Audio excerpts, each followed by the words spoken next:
తిరుపతి జిల్లా భాక్రాపేట పోలీస్ స్టేషన్లో నకిలీ సీఐ శివయ్య హల్చల్ చేశాడు. Tirupati red sandal task force సీఐగా పనిచేస్తున్నాను అంటూ హడావుడి చేశాడు.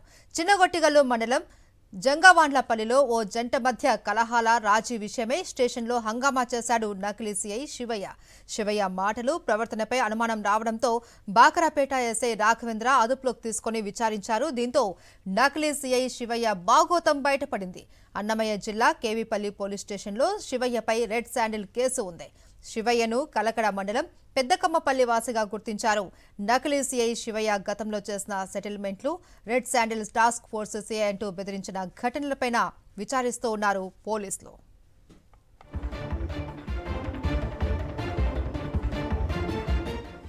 సీఐగా హల్చల్ అవుతున్న శివయ్యకు సంబంధించి పోలీసులు అదుపులోకి తీసుకున్నారు. దీనికి సంబంధించి మరిన్ని డీటెయిల్స్ మా ప్రతినిధి మూర్తి అందిస్తారు. మూర్తి, మహేశ్వరం తిరుపతి జిల్లా భాక్రాపేట పోలీస్ స్టేషన్ లో నకిలీ సిఐ శివయ్య హల్చల్ చేసిన ఘటనకు సంబంధించి కేసు కూడా నమోదు చేశారు భాక్రాపేట పోలీసులు.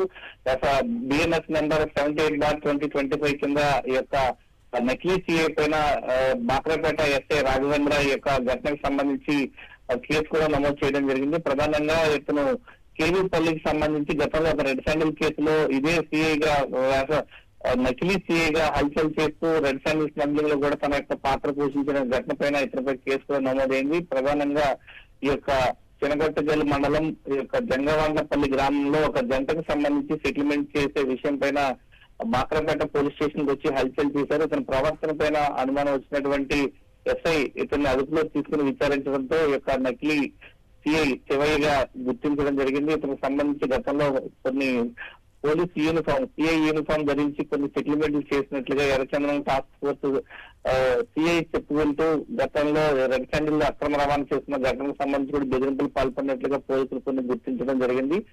Tirupati red sandal task force లో సిఐగా పనిచేస్తున్నానంటే అతను బెదిరింపులు పాల్పడినట్లుగా ప్రాథమికంగా గుర్తించారు. Right, thank you Murthy.